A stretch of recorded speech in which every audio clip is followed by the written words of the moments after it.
بسم الله والحمد لله والصلاة والسلام على رسول الله وعلى آله وصحبه ومن والاه أما بعد. Donc on commence le cours 38 dans l'explication des règles du livre de Cheikh al-Imam al-Mardawi rahimahullah al-Hanbali dans son livre Sharh Manzumat al-Adab al-Shar'iyya. Et on est arrivé dans le chapitre qui s'intitule Al-Iddihan wal-Iktihal wal-Washm wa-I'fa al-Liha wa nahwihi. Donc c'est-à-dire le chapitre qui explique les règles au sujet de plusieurs points dans la charia par rapport à l'iddihan. On a expliqué déjà au dernier cours à l'iddihan, qu'est-ce que ça signifie. C'est-à-dire le fait de mettre de l'huile dans la barbe et de parfumer la barbe et de s'occuper de la barbe. Donc on a expliqué les règles à ce sujet-là. On a expliqué aussi qu'est-ce qui a rapport avec al-kuhl pour les yeux. On a expliqué aussi ce qui a rapport avec al-shayb, les cheveux blancs, et les règles au sujet des cheveux blancs, qu'il ne faut pas les arracher, qu'il ne faut pas les teindre en noir, et que la sunna c'est de changer la couleur, mais d'une autre chose autre que le noir, pas une couleur noire. Et on a expliqué également, au dernier cours, on expliquait également ce qui a rapport avec al-qaza', c'est-à-dire l'interdiction de raser une partie des cheveux. Comme certaines personnes, ils rasent une partie et ils laissent pousser une partie de leurs cheveux. On a expliqué que ça s'appelle al-qaza' et que ça c'est interdit. Et on a mentionné également que c'était interdit aussi pour la femme de changer ou de rajouter des choses comme des extensions à ses cheveux, des faux cheveux, des perruques ou des choses de ce genre. De rajouter aussi des choses sur son corps pour faire croire aux gens qu'elle est de telle ou de telle forme alors que c'est pas réel. Donc ça on a expliqué au dernier cours. Là on va continuer avec les vers de l'imam al-Mardawi. Il dit ensuite للعن عليه احذر كوشم ووشرها ونمص ووصل الشعر بالشعر قيدي للعن عليه احذر أو للعن عليه احذر كوشم ووشرها ونمص ووصل الشعر بالشعر قيدي. Donc dans ce vers-là, l'imam al-Mardawi il explique maintenant d'autres règles. Donc on va expliquer ça, c'est un point aussi qui est très important. Son poème, il termine toujours par la lettre dal. Donc il y a des poèmes comme ça qui se mettent certaines restrictions dans leurs poèmes. Il y en a parmi les Arabes, ils ont des critères dans leurs poèmes comme ça. Ils vont faire un poème qui termine seulement avec la lettre lam. On l'appelle al-lamiyya. Les poèmes, on l'appelle lamiyya. D'autres avec mim, al-mimiyya. D'autres avec noun, al-nouniyya. D'autres avec ra, al-ra'iyya. Et celui-là, c'est avec dal. Donc peut-être c'est ad-dalliyya. Ou ad-da'iyya. Allahu alam, je ne sais pas, mais si vous constatez, regardez bien son livre, Manzumat al-Adab al-Shar'iyya, chaque vers termine par un dal, sans exception. Donc ça c'est une chose que j'avais pas fait attention depuis le début, ou peut-être que j'avais remarqué, mais sans porter trop d'attention à ça. Donc qu'est-ce que ça signifie ce vers? C'est au sujet de al-washm, wal-washr, wal-nams, wal-wasl. On va lire les hadiths à ce sujet-là, dans l'explication de Cheikh Al-Fawzan. Donc écoutez bien parce que c'est un sujet important, ça touche beaucoup de choses et ça concerne aussi beaucoup les femmes. Donc écoutez bien ces principes et ces explications-là.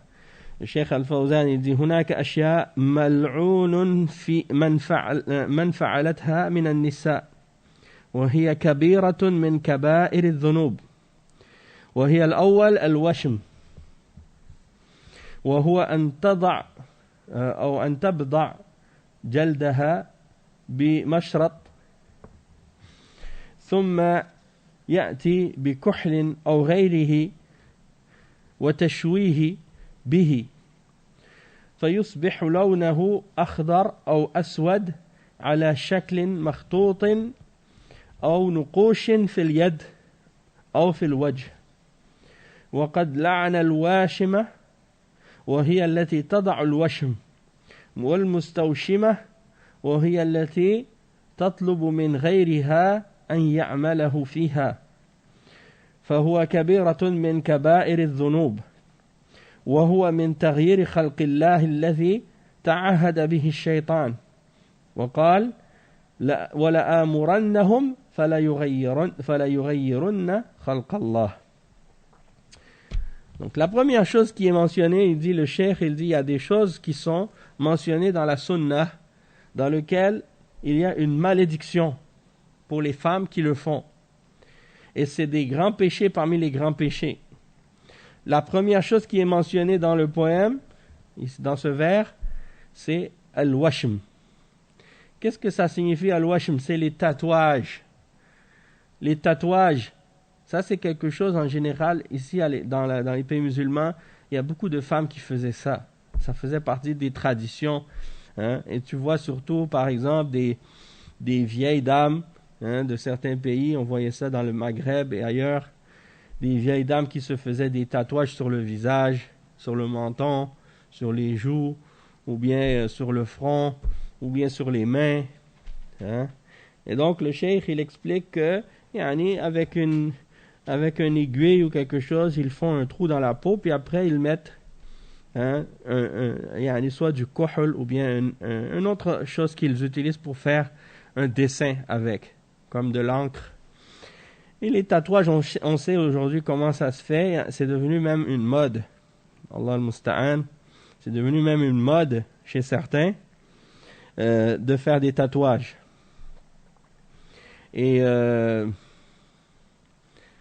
Et ça, c'est quelque chose qui est interdit en islam. Et le prophète sallallahu alayhi wa sallam a mentionné la malédiction pour celui qui se fait tatouer, ou celui qui demande à se faire tatouer, ou celui qui fait des tatouages aux autres. Donc il y a une malédiction là-dedans. Et tu vois, actuellement, c'est une mode chez les gens du spectacle, ou les gens qui sont dans la musique, surtout les gens qui sont dans le rap ou des choses de ce genre. Ils se font faire des tatouages et Allah al-Musta'an, les hommes et les femmes et les jeunes, beaucoup de jeunes aussi qui le font. C'est devenu quelque chose qui est presque incontournable chez certains jeunes. Ils pensent que c'est presque une obligation. C'est un phénomène culturel nouveau, parce que dans le passé, il y avait des gens qui se faisaient tatouer, mais c'était surtout des voyous, des brigands, des prisonniers, des gens dans les sociétés de kofr en particulier, je parle. Surtout dans les sociétés de kofr, c'était des criminels qui faisaient ça, pour montrer qu'ils appartiennent à un groupe ou à des gens ou des organisations. Et donc c'était des tatouages de certains symboles pour affiliation à ce groupe. Ou bien on trouve aujourd'hui des modes. Il y en a qui se font tatouer des choses dans d'autres langues, soit en chinois, soit en arabe, ou soit en d'autres langues. Allahu al-Musta'an. Et donc, des fois, tu sais même pas qu'est-ce que tu te fais tatouer. Parce qu'il y a des gens qui se font tatouer des choses en des langues étrangères qu'ils ne connaissent pas. Et les personnes qui écrivent, des fois, ils écrivent sans même savoir eux-mêmes qu'est-ce qu'ils écrivent. parce qu'ils font que faire un dessin en fait, ils ne savent pas qu'est-ce que ça signifie, et des fois c'est même pas quelque chose qui fait du sens. Donc tout ça pour dire, yani, Allah al-Musta'an, les tatouages c'est quelque chose qui est maudit et qui est interdit, que ce soit sur les mains, que ce soit sur le visage. Le prophète sallallahu alayhi wa sallam a maudit al-washima, c'est celle qui fait le tatouage, wal-mustawshima, c'est-à-dire celle qui demande à quelqu'un de lui faire le tatouage. D'accord? Et ça c'est rapporté par Al-Bukhari. Donc c'est un hadith authentique à ce sujet-là. Et donc ça fait partie des péchés parmi les grands péchés. Et vous voyez, comme je vous dis, dans certains pays musulmans, dans certaines cultures, dans certaines traditions, surtout chez les berbères, vous voyez ça, chez les femmes berbères, chez les Peuls, et dans d'autres peuples aussi en Afrique, la même chose. Ils se font des tatouages et des choses de ce genre. Tout ça, ça fait partie des choses interdites. Et le cheikh dit que ça fait aussi partie de changer la création d'Allah. Et ça, c'est quelque chose que Shaitan s'est engagé à faire chez l'être humain, c'est-à-dire d'essayer de changer et de transformer la création d'Allah. Et il le mentionne dans le verset 119 dans Surat An-Nisa. Et il dit, je vais leur ordonner pour qu'ils transforment ou qu'ils changent la création d'Allah. Donc ça, c'est qu'est-ce qu'ils essaient de faire. C'est qu'est-ce que le shaitan essaie de faire, de changer la création d'Allah. Le deuxième point qui est mentionné, il dit washrul asnan. الثاني وشر الأسنان وذلك بأن تأتي بالمبرد وتفلج أسنانها للحسن وهو ما يسمى بالفلج تريد بذلك التجمل وهذا حرام وكبيرة من كبائر الذنوب. Un autre exemple qui est mentionné, le deuxième point qui est mentionné, c'est al-washr. Al-washr, c'est quoi? C'est lorsque quelqu'un se fait scier les dents ou limer les dents, la dent du milieu, pour faire un espace plus grand entre ses dents. Donc, quand quelqu'un il fait un espace plus grand entre ses dents pour embellir, pour s'embellir, ça c'est ce qu'on appelle al-washr. Et ça c'est interdit. C'est interdit. Et ça fait partie des grands péchés parmi les grands péchés. Le point numéro 3 qui est mentionné dans le vers, an-nams. Il dit li la'nin alayhi ihdhur ka washmin wa washriha wa namsin. Donc le troisième c'est an-nams. An-nams huwa akhdhu shar al-hawajib bi an tantafiha أو تقصها أو تحلقها أو تجعلها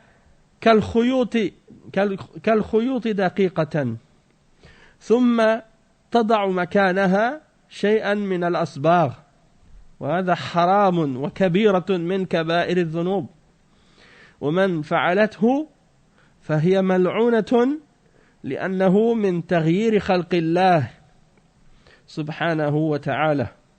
فالواجب على المرأة أن تضع حواجبها أو أن تدع واجبها أو حواجبها وأن تتركها ولا تعبث فيها. وكذلك ما يسمونه بالتشقير وهو صبغ الحواجب بلون يخالف لونها الأصلي وهذا لا يجوز لأنه من العبث وهو تغيير خلق الله. Donc il dit le troisième chose c'est an-nams. An-nams ça veut dire quoi? L'épilation des sourcils. L'épilation des sourcils, c'est-à-dire les poils qui poussent en haut des yeux. C'est pas les cils, c'est les sourcils. Et l'épilation des sourcils, le cheikh il explique que, c'est-à-dire soit qu'elle les arrache ou qu'elle les rase, ou qu'elle les coupe et qu'elle les font devenir très fins, elles font devenir comme une ligne, ou bien elle les enlève complètement, puis elle met à la place un genre de maquillage pour remplacer les sourcils. Parce que les femmes, souvent, elles aiment pas leurs sourcils, ou elles trouvent que leurs sourcils sont pas comme elles le veulent. Alors qu'est-ce qu'elles font? Elles les rasent et elles font un dessin à la place. Avec un crayon noir, elles font un genre de ligne pour remplacer ces sourcils d'origine. Allahul Musta'an. Et le cheikh dit ça, c'est pas permis. Ça fait partie des kaba'ir, parmi les grands péchés. Et la femme qui fait ça, elle est maudite. Parce que ça fait partie de changer la création d'Allah. Et donc l'obligation pour la femme musulmane, c'est de laisser ses sourcils en paix, de ne pas jouer avec, ou de faire qu'est-ce qu'ils appellent aussi en arabe at-tashqir, c'est-à-dire de teindre les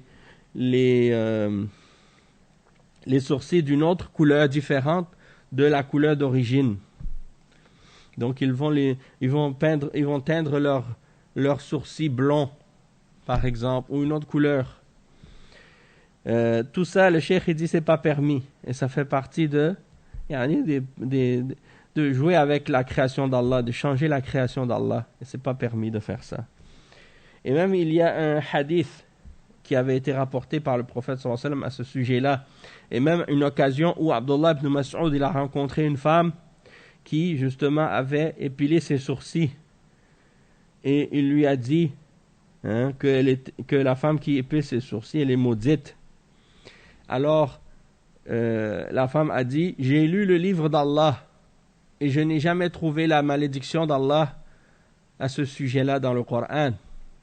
Alors Abdullah ibn Mas'ud lui a répondu en lui disant: tu es sûr que tu l'as lu? Il lui a dit: si tu l'avais lu, réellement, tu l'aurais trouvé. Et il lui a récité le verset: n'as-tu pas vu la parole d'Allah?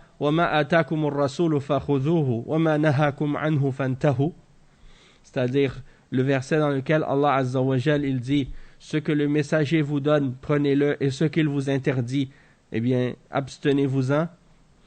Alors, il faisait référence à la sunna du messager sallallahu alayhi wa sallam, dans laquelle il y a une interdiction justement de faire ce genre de choses-là, et une malédiction pour la femme qui le fait. Comme ces choses-là sont des choses qui sont devenues à la mode aujourd'hui, on voit que plein de filles musulmanes, elles font ces choses-là alors qu'elles sont maudites en le faisant, et elles ne le savent même pas. Nasallallahu al-afiyah. Ou bien si elles le savent, elles font semblant que c'est pas grave. Pourquoi? Parce qu'elles veulent ressembler à celles qu'elles voient dans les vidéos, dans l'internet, ou bien dans les médias, ou dans les magazines de beauté. Et dans les exemples aussi de femmes sur YouTube qui font des comment on appelle ça, des genres de comme s'ils veulent montrer aux femmes comment mettre du maquillage, comment se maquiller, ou quels produits acheter, ou des choses comme ça. Et puis donc elles vont se raser les sourcils, puis faire ça. Donc quand d'autres femmes musulmanes qui connaissent pas l'islam, ou ne connaissent pas les règles de la religion, elles voient ça, elles disent: ah, moi aussi je vais faire ça, ça va être plus beau. A'udhu billah. Donc en faisant ça, elles désobéissent à Allah Azza wa Jal, et elles contredisent les ordres d'Allah. Et elles sont maudites, elles ont sur elles la la'na d'Allah. Al-la'na. Al-la'na, c'est la malédiction. Donc ça prouve que ça fait partie des grands péchés, al-kaba'ir. Le quatrième point qui est mentionné dans ce poème, al-wasl, wasl al-sha'ri bi-sha'r, ça veut dire les extensions dans les cheveux.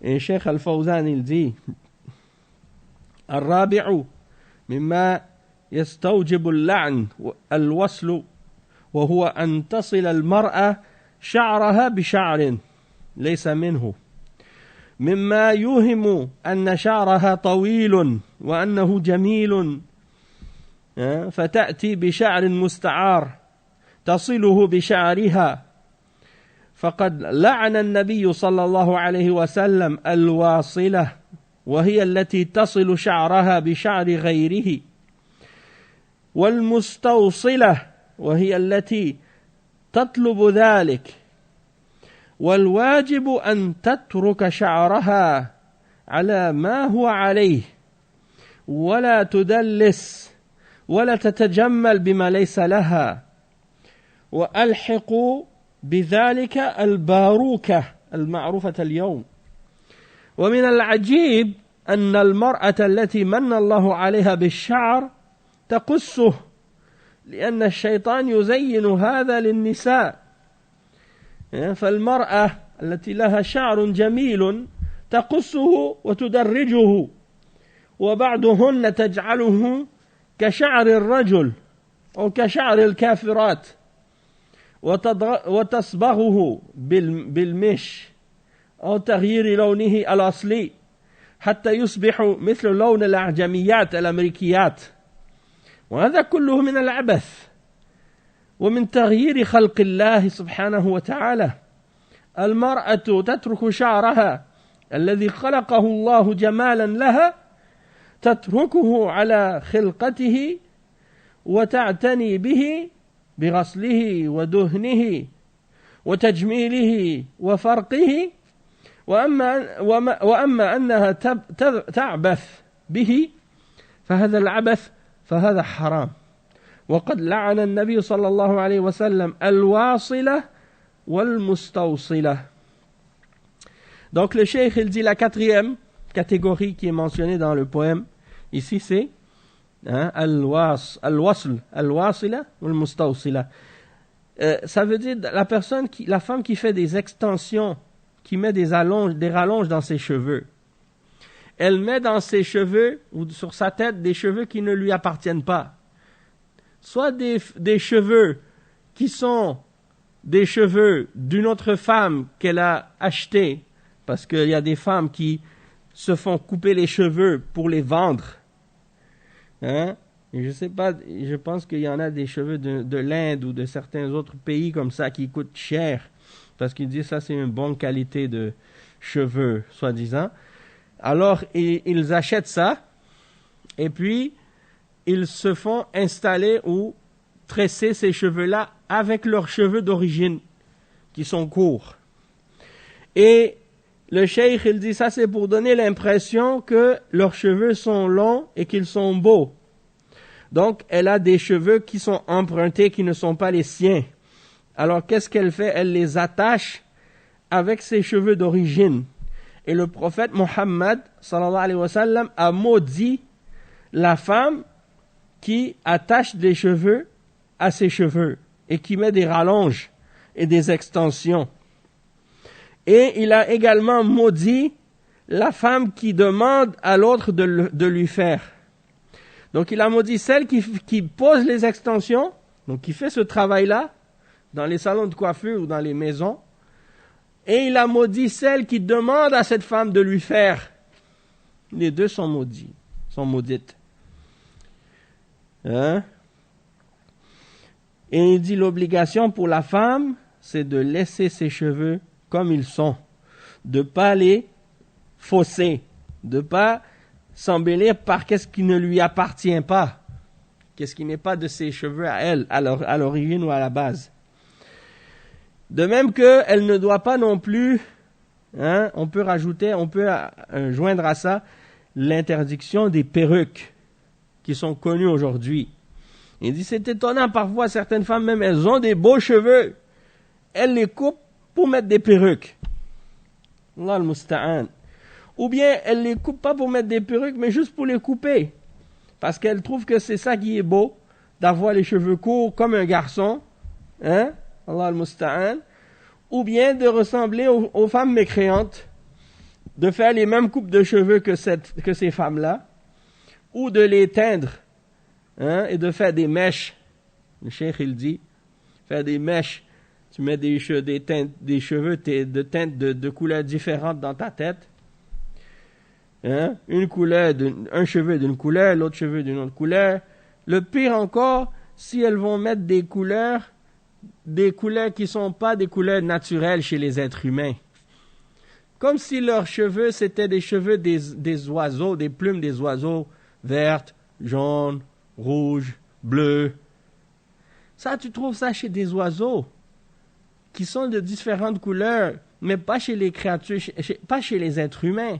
Les êtres humains, ils n'ont pas naturellement les cheveux de ces couleurs-là, donc on ne doit pas imiter les animaux de cette façon. Allah al-Musta'an. Donc c'est triste que des gens ils essaient d'imiter les kafirat, les femmes étrangères, et de changer leurs cheveux de la couleur naturelle dans lesquelles ils sont. Pour imiter des couleurs, des cheveux qui n'existent pas chez eux. Parce que le problème aussi dans ces choses-là, c'est que les gens, ils adoptent des critères de beauté. Et parfois, les critères de beauté qu'ils ont sont des critères de beauté qui ont été, comme on dit, importés. Hein? Pourquoi? Parce que à cause de la télévision, à cause des films, à cause des magazines, à cause des vidéos, de l'Internet, les gens, ils voient des femmes, ils voient des hommes, comment ils se mettent leurs cheveux, comment ils s'habillent, comment ils mettent leurs souliers, comment ils mettent leurs vêtements. Et ils s'imaginent, parce qu'on leur a montré que la beauté, c'est ça. Donc, eux, ils ont établi ça comme des critères de beauté dans leur esprit. Et des fois même, c'est même pas conscient, c'est leur subconscient qui travaille. Et donc, ils s'imaginent, si tu veux être belle, ou si tu veux être beau, tu dois faire ça. Et tu dois t'habiller comme ça, et tu dois être comme ça, sinon tu n'es pas beau. Parce que c'est des critères de beauté occidentale. Donc, le critère que les gens respectent aujourd'hui, et le modèle qu'ils suivent par rapport à la beauté, c'est tout ce qui se fait en Occident. Illa ma rahim Allah. Donc ça, c'est très très triste. Et c'est pour ça que tu trouves même, comme le cheikh il le mentionnait au dernier coup, des femmes qui se font même éclaircir la peau parce qu'elles veulent être plus pâles, elles pensent que c'est ça être beau. Alors elles vont mettre des produits chimiques sur leur peau pour devenir plus pâles. Ils vont mettre des produits chimiques dans leurs cheveux pour que, au lieu que leurs cheveux soient frisés, leurs cheveux vont être lisses. Donc il faut mettre une permanente dans tes cheveux pour enlever les frisettes, enlever le crépus dans tes cheveux, pour que tes cheveux deviennent lisses, comme les cheveux des Européens, des Blancs. Hein? Ça, tu vois beaucoup ça chez les Africains, chez les Haïtiens, chez les Noirs américains. Tout le temps, ils veulent avoir les cheveux comme les Blancs. Et quand leurs cheveux sont pas comme les Blancs, ils disent, t'as pas des bons cheveux. Si tes cheveux sont comme des Blancs, ça veut dire que tes cheveux, t'as des bons cheveux.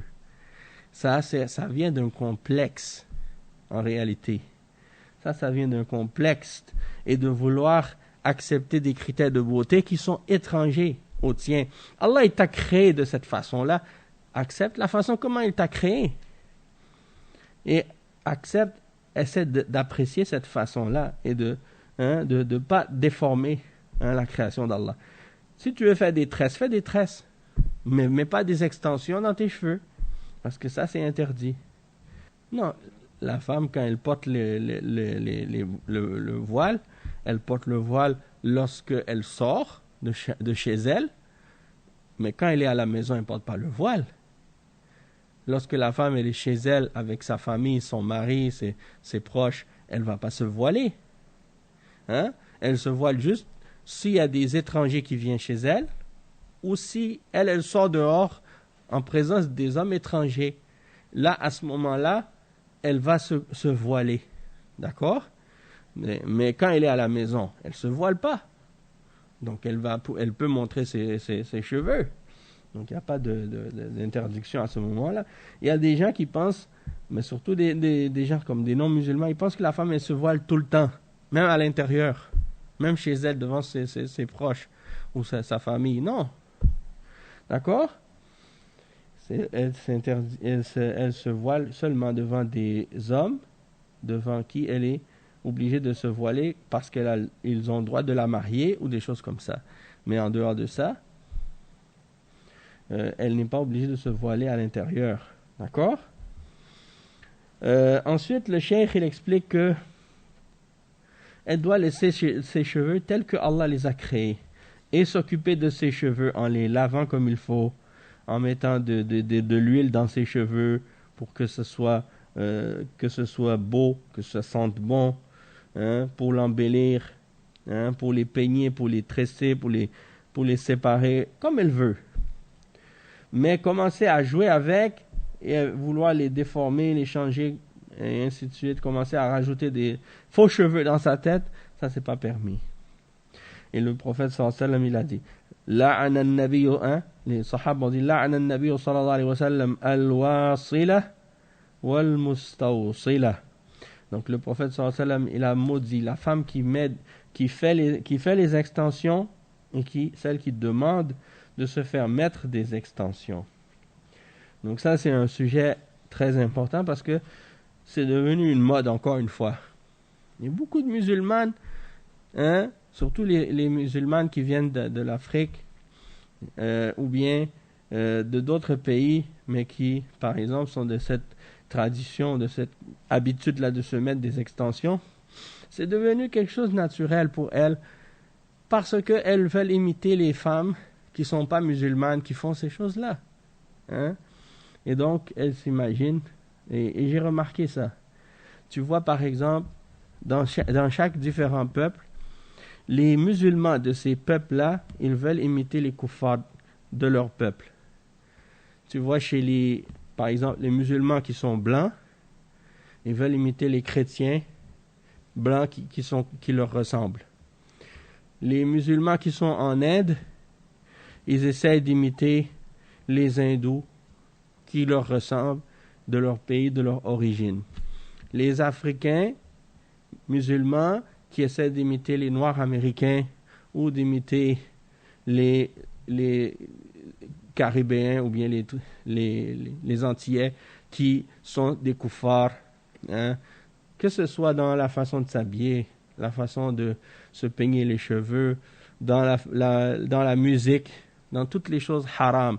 Ils essaient de les suivre. Au lieu de se rattacher au Coran et à la Sunna et de suivre l'exemple du prophète sallallahu alayhi wa sallam. Les Asiatiques, la même chose. Les musulmans d'Asie, ils essaient d'imiter ceux d'entre eux qui sont des kuffars parmi les Asiatiques. Hein? Partout dans les pays où il y a des musulmans, ils essaient d'imiter les peuples kuffars qui leur ressemblent. D'accord? Ça, c'est pour ça que c'est très dangereux. Et les musulmans, ils ont actuellement parfois un complexe d'infériorité par rapport à l'Occident. Donc, à cause de ça, ils veulent imiter tout le monde.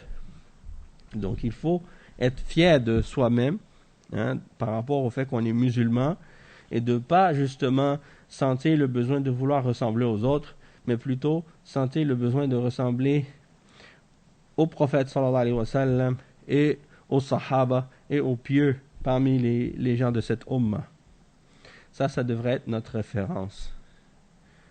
Après, le cheikh, il continue dans le poème, il dit وَحَفُّ الرَّجُلِ أو وَحَفُّ الرِّجَالِ الْوَجْهَ يُكْرَهُ مُطْلَقًا وَحَلْقُ الْقَفَى أيضا على الناس فاشهدي وإعفاء اللحى ندب وقيل خذن أو خذن وقيل خذن ما يلي الحلق مع ما زاد عن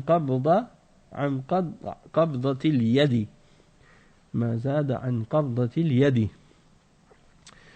Donc ici le cheikh il parle de qu'est-ce qui a rapport avec la barbe, hein, et les règles qui ont rapport avec l'homme. Maintenant on a parlé des choses qui ont rapport avec les femmes. Maintenant, on parle avec la barbe et les choses qui ont rapport avec l'homme. Donc, ici, le cheikh, il dit وَيُكْرَهُ لِلرَّجُلِ حَفَّ الْوَجْهِ. Donc, حَفُّ الرِّجَالِ الْوَجْهَ يُكْرَهُ مُطْلَقًا. Donc, il dit يعني يكره للرجل حف الوجه وهو إزالة الشعر الوجه تجملا لأن الرجل مطلوب منه الخشونة والرجولة وذلك يمنع الرجل من حلق القفا وهو القزع. Donc il dit le cheikh, c'est quelque chose qui est détestable pour l'homme de raser les poils de son visage pour s'embellir. Il dit parce que l'homme, il doit avoir une certaine virilité et une certaine rudesse avec lui. C'est pas normal que l'homme il soit efféminé et essayer d'être raffiné dans son apparence. Parce que ça veut dire qu'il devient un homme efféminé et ça c'est détestable. Et le prophète sallallahu alayhi wa sallam a maudit les hommes efféminés. لعن رسول الله صلى الله عليه وسلم المترجلات من النساء والمخنثات من الرجال المخنث من الرجال والمترجلات من النساء. Donc le prophète sallallahu alayhi wa sallam il a maudit les femmes qui agissent comme des hommes et les hommes qui agissent de façon efféminée comme des femmes. Donc l'homme, il doit avoir cette rudesse et cette virilité en lui. Et donc, il ne doit pas se raser les poils du visage. Et il ne doit pas non plus faire al-qaza', couper les cheveux de la nuque, baisser les cheveux de la nuque et laisser en avant et haut. Comme les gens font aujourd'hui dans la mode. Il dit « wa i'fa'ul liha » il dit « i'fa'ul liha natbun wa qila » خذن ما يلي الحلق مع ما زاد عن قبضة اليد. Donc ici, le cheikh il dit que il dit إعفاء اللحى تركها من غير تعرض لها واجب لأن النبي صلى الله عليه وسلم أمر به والأمر يقتضي الوجوب فقال أعفوا اللحى وقال أرسلوا اللحى وقال أكرموا اللحى وقال وفروا اللحى وقال أرخوا اللحى كلها ألفاظ صحيحة تتعلق باللحية فالواجب تركها على ما هي عليه من غير تعرض لها ومن غير قص ومن غير نتف فتترك اللحية وتعفى إعفاء كاملا لأنها علامة الرجولة وهي جمال للرجل كما أن الله جمل المرأة بالذوائب وجمل الرجال باللحى فهي جمال للرجال. Donc ici le cheikh il explique que l'obligation, parce qu'il y a des divergences parfois de certains fuqaha, ils ramènent des divergences au sujet de la barbe. Et c'est pour ça que vous allez trouver parfois dans certains livres de fiqh que certains fuqaha ils disent des choses parfois qui sont différentes. Certains qui disent c'est recommandé, d'autres qui disent c'est détestable, d'autres qui vont dire c'est obligatoire. Mais ça c'est des choses qui existent dans les livres de fiqh parce que les divergences elles existent et les savants ils donnent chacun leur opinion. Mais ce qui compte pour nous les musulmans en réalité dans le fiqh, c'est pas de connaître l'opinion d'un tel ou d'un tel, mais le plus important pour nous, c'est de connaître les preuves et de savoir ce qui est supporté par les preuves. Et lorsqu'on connaît la preuve, on n'a plus besoin de s'intéresser à la divergence par la suite, puisque la preuve, elle élimine la divergence et elle est au-dessus de la divergence. Et c'est ça donc le plus important. Et ici, c'est ce que le Cheikh Al-Fawzan il explique. Il dit, de laisser pousser la barbe, c'est une obligation. Et on ne doit pas y toucher. Et il dit, parce que le prophète sallallahu alayhi wa sallam a ordonné de laisser pousser la barbe. Et quand le prophète sallallahu alayhi wa sallam ordonne quelque chose, eh bien, ça implique une obligation. Et donc, quand on dit que de laisser la barbe, c'est sunnah, il ne faut pas comprendre par là que ce qui est sunnah signifie ce qui n'est pas obligatoire. Parce que ça, c'est dans le langage des savants du fiqh. Eux, ils disent sunnah dans le sens de ce qui est recommandé. Sauf que le terme sunnah, il a plusieurs significations selon quel parmi les savants l'utilisent. Et c'est pourquoi les ulama, ils disent parfois sunnah dans le sens des fuqaha, mais aussi mais quand tu regardes dans le sens des savants de la religion, quand ils parlent du hadith ou de la sunnah en général, ou quand ils parlent du point de vue des ulama du hadith, eux, ils clarifient le terme sunnah que ça implique tout ce qui fait partie de la religion, des choses que le prophète sallallahu alayhi wa sallam a ordonnées, ou qu'est-ce qu'il a interdit, ou qu'est-ce qu'il a recommandé, ou qu'est-ce qu'il a approuvé par son silence. Tout ça, ça rentre dans la sunna. Donc c'est la religion en entier. Et ce qui est interdit par Allah dans le Coran, c'est la même chose que ce qui est interdit par le prophète sallallahu alayhi wa sallam dans la sunna. Et donc, quelque chose peut être recommandé dans le Coran et non obligatoire, et quelque chose peut être obligatoire dans la sunna et non recommandé. Donc ça, c'est important à comprendre. Déjà en partant, de ne pas s'imaginer que ce qui est sunna est automatiquement pas obligatoire, ou que c'est quelque chose qui est uniquement recommandé et non obligatoire. Ça, c'est première chose à comprendre. Deuxièmement, ce que le prophète sallallahu alayhi wa sallam a ordonné, ça implique l'obligation. Et on voit qu'en ce qui concerne la barbe, il y a plusieurs narrations dans lesquelles le prophète sallallahu alayhi wa sallam a ordonné de laisser pousser la barbe, et il l'a exprimé de différentes façons, avec différents termes. Tous ces termes-là impliquent de laisser pousser la barbe complètement. U'fu liha. U'fu, ça veut dire laissez-la pousser. Arsilu, laissez-la pousser. Akrimu, honorez la barbe. Waffiru, laissez-la pousser. Arkhu, tous ces termes. Arsilu, a'fu, waffiru, arkhu, tout ça c'est dans le même sens. Et ce sont tous des termes, des narrations authentiques qui sont reliées à la barbe, dans lesquelles le prophète sallallahu alayhi wa sallam a ordonné de les laisser pousser. Il y a aussi dans la barbe le fait que le prophète sallallahu alayhi wa sallam, il nous a ordonné de se distinguer des mécréants et des kuffars.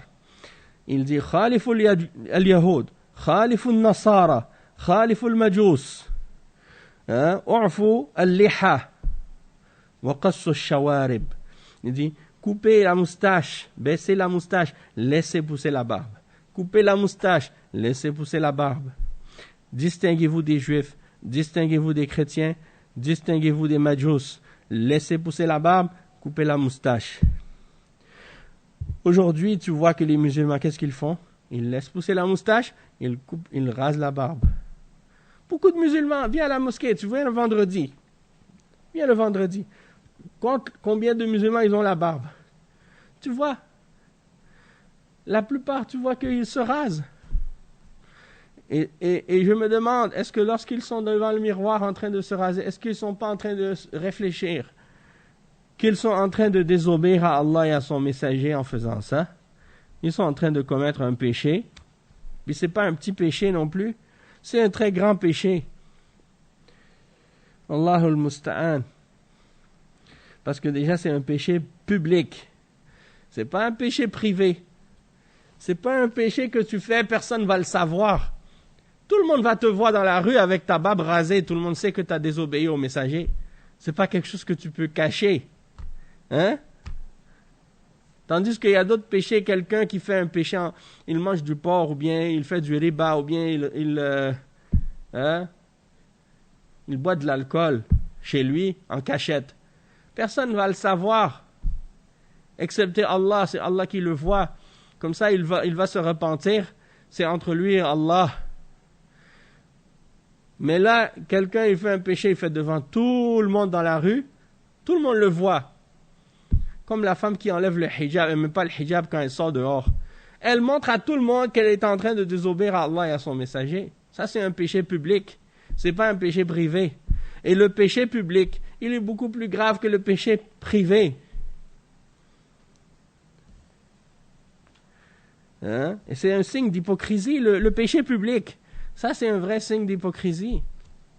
Tandis que le péché privé, hein, même si on dit comment ça se fait que quelqu'un en privé il fait des péchés, parce qu'il a honte, il se cache.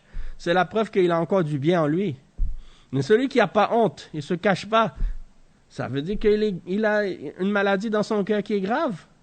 Il n'a même plus de gêne pour cacher son péché.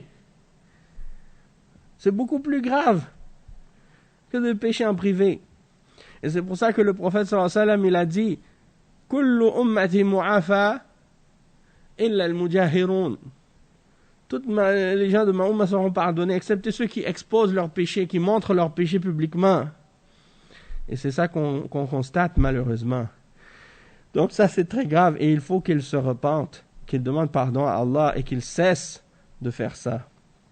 Donc le cheikh il dit l'obligation pour les musulmans c'est de laisser pousser la barbe. Si ta barbe elle pousse pas naturellement, ça c'est pas ta faute. C'est Allah qui a voulu que tu n'aies pas de barbe. Dans ce cas-là, tu n'as pas de péché. Mais le péché, c'est pour celui qui a cette barbe. Allah lui a donné une barbe et il la rase. Hein? Donc le cheikh, il dit, donc ça c'est incorrect. Tu ne dois pas la raser, tu ne dois pas la couper, tu ne dois pas l'arracher, tu ne dois pas la diminuer. Tu dois juste la laisser pousser complètement. Et c'est un signe de virilité. Et c'est qu'est-ce qui fait partie de la beauté des hommes. C'est triste qu'aujourd'hui, certains, à cause des kuffars, parfois, ils ont pris l'idée que d'avoir la barbe, c'est ça qui est laid, ou que c'est malpropre, et que de se raser, c'est ça qui est propre. Alors que c'est tout à fait le contraire. C'est la barbe qui est la beauté pour les hommes, hein, et qui embellit les hommes. Tu vois une personne âgée, avec une barbe, et tu vois une personne âgée sans barbe, la personne âgée qui a la barbe, même s'il n'est pas musulman, tu as plus de respect pour lui parce qu'il dégage déjà une image beaucoup plus respectable que celui qui n'a pas de barbe. Celui qui n'a pas de barbe, on dirait, essaie de montrer qu'il est jeune, alors que tu vois sa vieillesse dans son visage malgré tout. Hein? Mais quand il a la barbe, tu vois le respect, hein, dans son visage. Donc tout ça pour dire, si c'est le cas quand tu vois ça chez les koufars, imagine chez les musulmans. Hein? Tu vois dans certains pays musulmans, non seulement ils savent que ça fait partie de l'islam, mais en même temps c'est dans leur coutume, dans leur tradition, ils laissent la barbe. Ils ne vont jamais la raser. Et tu vois les personnes âgées dans ces pays-là, ils ont un respect. Et les enfants et les jeunes, ils respectent les vieux. Ils respectent les personnes âgées. Et les personnes âgées se respectent eux-mêmes. Hein? Ils n'essaient pas de se cacher, de paraître jeunes, ou de faire croire qu'ils sont jeunes. Non. Ils n'ont pas honte d'être l'âge qu'ils sont. Au contraire, et ils sont pieux. Hein? Ils s'attachent à l'islam et à la sunna. Tandis que dans d'autres pays, tu vois des personnes âgées comme ça, ils se rasent. Allah al-Musta'an, c'est tellement laid de voir leur visage, comment ils sont. Allah al-Musta'an. Donc tout ça, c'est comme s'ils veulent s'en les dire eux-mêmes. Mais le shaitan leur a fait croire que de se raser, c'est ça qui est beau. Et de laisser la barbe, c'est ça qui est laid, alors que c'est le contraire. Ça, c'est parce que leur fitra, elle a été corrompue. Nasalullah al-afiyah. Et donc, le cheikh, il dit, وقوله في وقيل خذن ما يلي الحلق مع ما زاد عن قبضة اليد يعني لأن ما نبت على الحق على الحلق ليس من اللحية. اللحية هي ما ينبت على الذقن وعلى العارضين، وهذا هو مسمى اللحية. أما ما ينبت على الحلق فهو ليس من اللحية، فلذلك أن نأخذه، فلك أن تأخذه. وأما قوله واقصص ما زاد عن قبضة اليد يعني من اللحية، وهذا قول لبعض العلماء، ويعني يقص من اللحية ما زاد عن قبضة اليد، فعلها ابن عمر عند تحلله من الحج أو العمرة. ويروى في هذا حديث ضعيف أن النبي صلى الله عليه وسلم كان يأخذ من لحيته من طولها وعرضها، وهذا حديث ضعيف لا تقوم به الحجة. والصحيح أنه من فعل ابن عمر رضي الله عنه اجتهادا منه، ولا يفعله دائما، وإنما يفعله عند التحلل من النسك. فالصحيح أنه لا يجوز أخذ ما زاد عن القبضة، بل تترك اللحية على شكلها وإن زادت عن القبضة.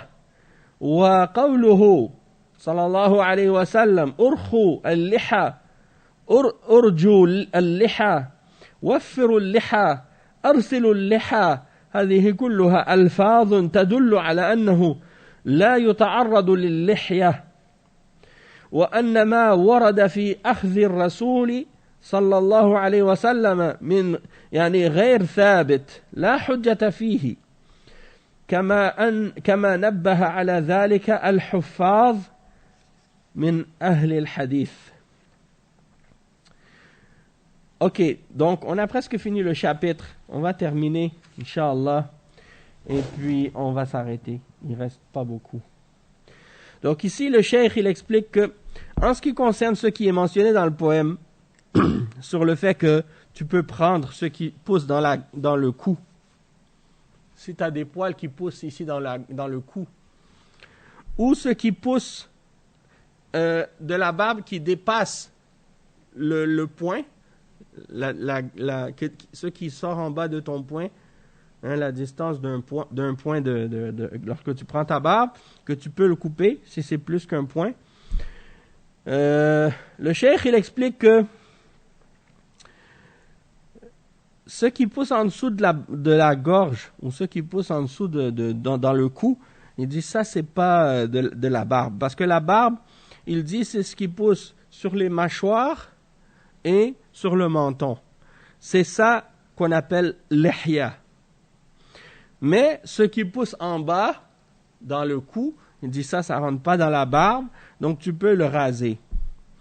Il dit toutefois, en ce qui concerne l'idée que on a le droit de couper la barbe qui dépasse le poing, il dit ça, c'est incorrect. On n'a pas le droit de couper ce qui dépasse le poing.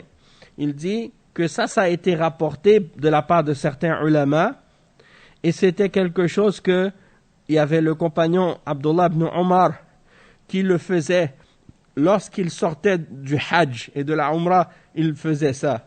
Il disait qu'il prenait son poing, il prenait sa barbe avec son poing, et tout ce qui dépassait en dessous, il le coupait.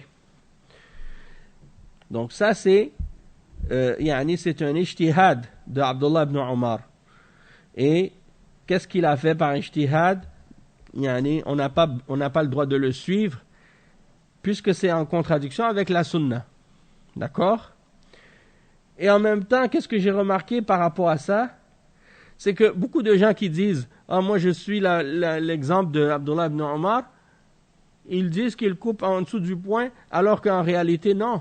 Puisque s'ils faisaient leur poing vraiment, il n'y a même pas un poil qui sort en dessous de leur poing. Donc c'est la preuve qu'ils coupent en haut du poing et non pas en dessous du poing. Tout ça pour dire que c'est pas une preuve. et ce n'est pas un argument, et qu'on n'a pas le droit de couper ce qui dépasse le point. Et en ce qui concerne ce qui a été attribué au prophète sallallahu alayhi wa sallam comme hadith à ce sujet-là, hein, et il dit que ça c'est faible, et il y a aucune preuve dans ce hadith-là parce qu'il n'est pas authentique. Et il dit dans la sunna, qu'est-ce qu'on retrouve? C'est que le prophète sallallahu alayhi wa sallam a ordonné de laisser pousser la barbe, et il a utilisé plusieurs termes pour ordonner de laisser pousser la barbe. Il a dit arkhul liha, arjul liha, waffirul liha, arsilul liha. Tous ces termes-là sont dans le sens de laisser pousser, de ne pas couper, de ne pas raser, de ne pas de ne pas y toucher. Donc tu ne dois pas t'opposer à la barbe ou te toucher à ta barbe. Laisse-la pousser ta barbe, laisse-la comme il faut. Malheureusement, tu vois des gens, quand ils se marient, ils se rasent. Ils pensent que pour être beau, le jour de leur mariage, il faut qu'ils soient rasés. Allah al-Musta'an. Quand il y a une occasion, ils se rasent. Ta barbe, tu ne dois pas la raser, tu dois la laisser. Depuis le moment que tu commences à avoir une barbe à la puberté, quand ça commence à pousser des petits poils, jusqu'à ce que tu meurs, tu ne dois jamais toucher à ta barbe. Même pas la couper ou la raser ou quoi que ce soit. Tu la laisses. Tu ne dois jamais la toucher. Et c'est comme la crinière pour le lion. Tu vois, le lion et la lionne. La lionne, elle n'a pas de crinière. C'est le lion qui a la crinière. La crinière, ça représente sa couronne. C'est ça qui fait sa beauté. Si tu rases la crinière d'un lion, il devient comme une femelle. Tu ne vas pas distinguer entre la femelle du lion et le mâle du lion. C'est la crinière qui est cette distinction-là. Donc les hommes qui se rasent, ils doivent cesser de faire ça parce que déjà c'est une imitation de la femme et en même temps aussi c'est une imitation des kuffars et aussi en même temps c'est une désobéissance à Allah et à son messager. Et c'est un péché qui est fait en public. Donc c'est encore plus grave. Et il y a beaucoup d'autres arguments que les ulama ils ont mentionnés à ce sujet-là.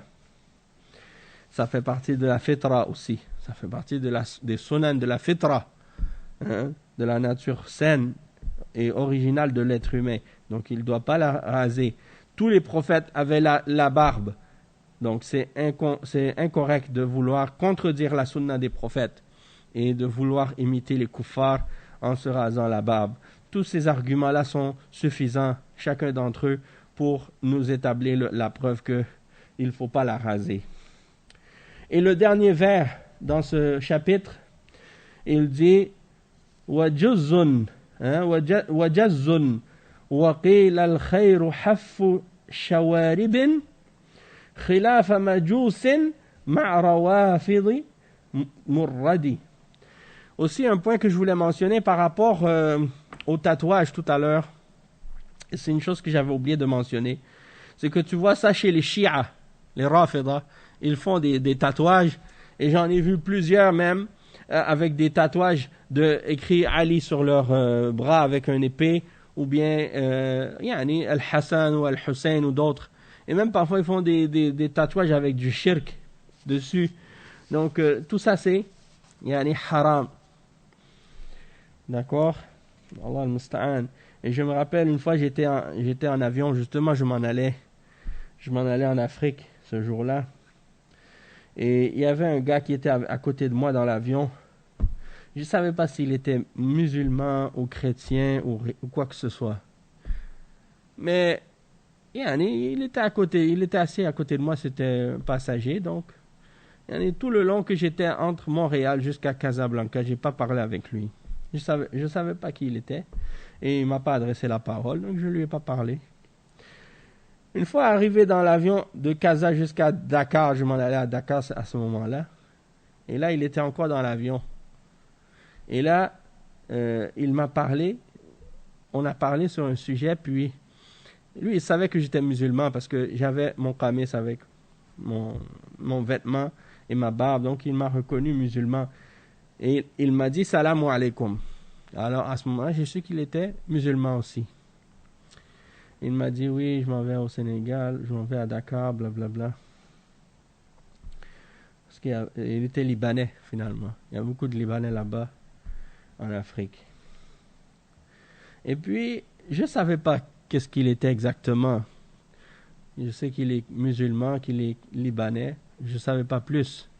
Mais après, en me levant pour aller prendre de l'eau, quand je suis revenu à ma place, j'ai vu qu'il avait son chandail et en dessous de son bras, en dessous de la manche de son chandail qui arrivait jusqu'au mi-bras, là, j'ai vu le tatouage qu'il avait et marqué quelque chose ici sur son bras comme si Ali ou quelque chose comme ça, avec l'épée. Et je sais que ça, c'est les Shia, Rafida qui font ça. Donc quand j'ai vu ça, j'ai dit, ah, ça c'est un Rafidi. Khalas, j'ai tout compris maintenant. Alors, donc tout ça pour dire, ces gens-là, ils le font. Ils se font des tatouages et ils se permettent beaucoup de choses haram, ces gens-là. Parce que c'est des gens, ils croient que l'hypocrisie, elle est licite. Que c'est permis de mentir aux musulmans et de faire de l'hypocrisie. Donc, il faut faire attention à ça. Donc, ici, pour revenir au sujet, le dernier vers de ce chapitre, il dit que tu peux couper, et certains ont dit, haffu shawarib, c'est-à-dire les moustaches. Tu peux couper les moustaches pour te distinguer des majous. Les majous, c'est les gens qui adorent le feu.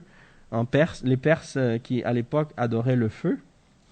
Ils existent encore aujourd'hui, ces gens-là, on les appelle, je pense qu'ils les appellent des majous, ou bien on les appelle aussi les machéistes, ou bien on les appelle aussi les zoroastriens. Aussi, on les appelle, je pense, ils les appellent les Zartouches, mais je ne sais pas en tout cas. Ça, c'est dans leur langue à eux, je ne suis pas certain. Mais, ala kulli hal, nous en arabe, en islam, on les appelle les majous. C'est des gens qui adorent le feu. Et les Rafida aussi. Ils laissent pousser la moustache, ils rasent leur barbe. Et d'après ce que j'ai compris chez eux, c'est seulement les mawlas et les choyours qui laissent la barbe. Mais les gens ordinaires, ils ne doivent pas se laisser pousser la barbe chez eux. Chez les Rafida, les Shia, c'est comme ça. Et tu vois ça aussi parfois chez les Soufis. Les choyours, ils laissent leur barbe, mais ils disent à leurs fidèles de se raser. C'est un peu bizarre comment ils pratiquent la religion, ces gens-là. Donc le Cheikh Al-Fawzan, il dit à ce sujet-là, et puis on va terminer avec ça. Il dit وَأَمَّا الشَّارِبْ فَإِنَّ السُنَّةَ لَا يُتْرَكْ يَطُولُ لأن هذا تشبه بالكفار وأيضا هذا يلزم منه أن هذه الشوارب الطويلة تنغمس في الشراب وتقذره فالشارب يحف بمعنى أنه ينهك بالقص ولا يترك يطول أما حلق الشارب فهذا مكروه لأنه تشويه للوجه ولكن كثيرا من الناس الآن عكسوا هذا فصاروا يحلقون اللحى ويوفرون الشوارب وقد أمروا بإعفاء اللحى وحف الشوارب وهم صاروا بالعكس والعياذ بالله يحلقون اللحى ويوفرون الشوارب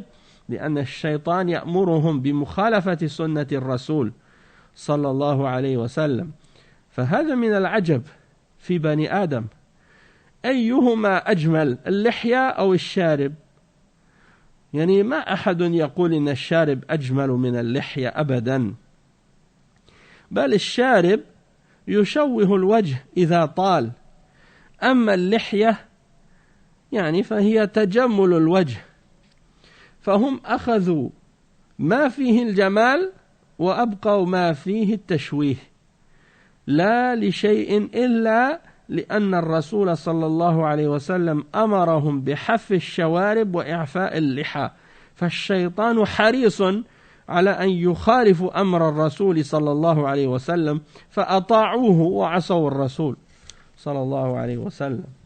Donc le cheikh il termine en disant en ce qui concerne la moustache, la sunna, c'est de ne pas la laisser pousser longue.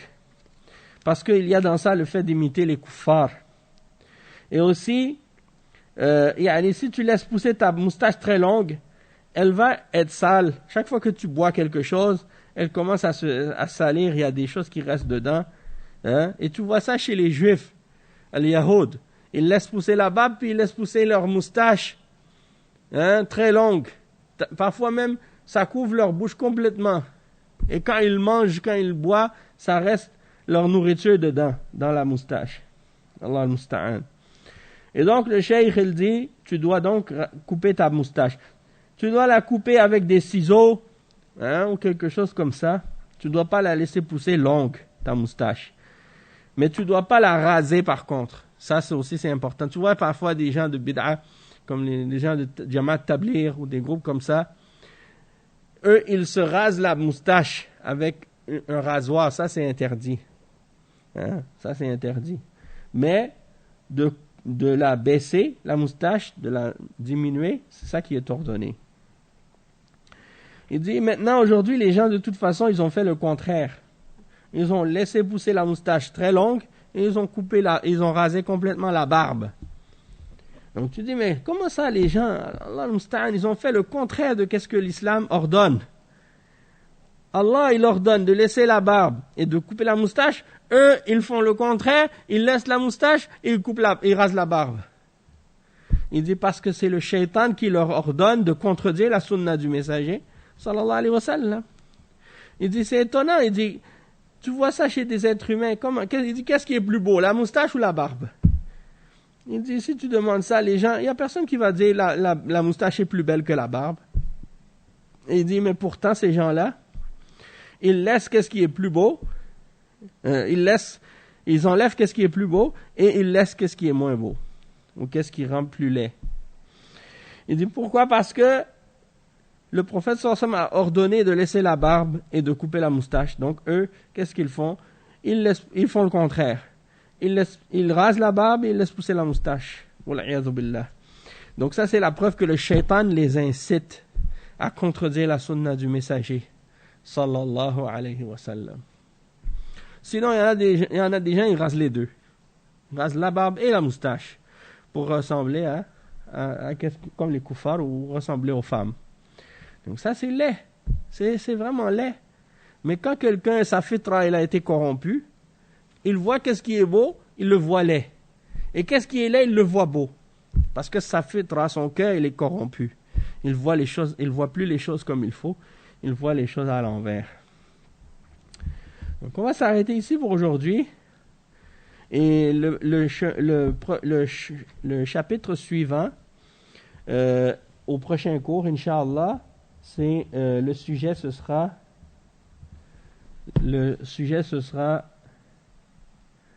Al-Khitan wa Takhmir al-Awani wa Taqlim al-Adfar wa Tashmit al-Atis. Ça veut dire la circoncision, le fait de couvrir les contenants, le fait de couper les ongles et lorsque quelqu'un il éternue, la sunna, qu'est-ce qu'on doit répondre à la personne, qu'est-ce qu'on doit dire à la personne lorsqu'elle éternue.